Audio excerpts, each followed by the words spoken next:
I'm not sure that's a good enough segue to merit a response, but this is a good opportunity.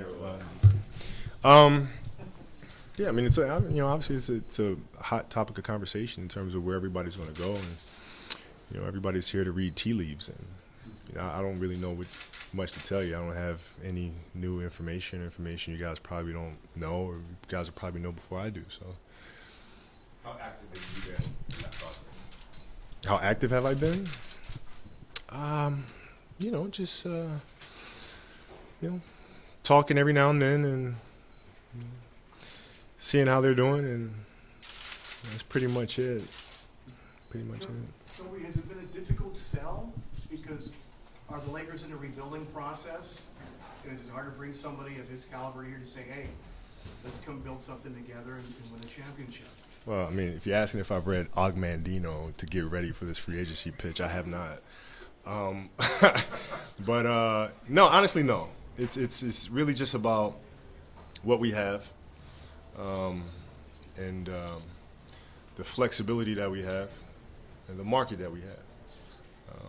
Because of rules and regulations, obviously the players that would be leaving some financial stability on the table. And with that being said, you can only speak to the strengths that you have as an organization. And the strengths that we have is the flexibility, the market, and track record, proven track record. So that's what you stick to. Well, it's probably a routine pickup game for you over the weekend. Got a heck of a lot of attention.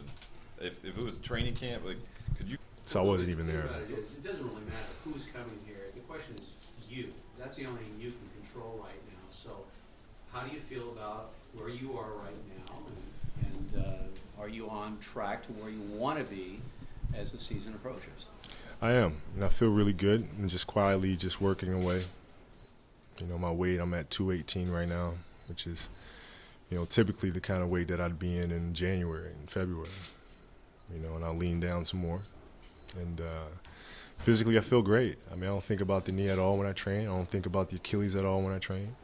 So I feel sharp, crisp, and now it's just time to, just add on from there. Isn't that relative to just the fact that there are other? I am. I know Jim and Jeannie are on the same page, and they're ready to go. I mean, they both understand what they need to do individually and how that works together, as a unit, and turn this organization around. And I think you'll see some changes that really fall in line with the history and the culture of the organization. You're seeing James at the draft and so forth and so on. You start seeing some of these the legends from Laker past being around a lot more to make sure that culture continues to exist. Speaking of Lakers of legends past, Byron Scott, reports are that he's a front runner for the head coaching vacancy. Can you talk about your relationship with him and if you have any communication with him leading up to this point? Yeah, well, he was my rookie mentor when I first came in the league. So I had to do things like get him donuts and run errands for him and things like that. So we've had a tremendously close relationship throughout the years. So, obviously I know him extremely well. He knows me extremely well.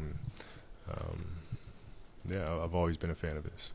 Is he somebody you'd like to see coach the Lakers next season? Yeah.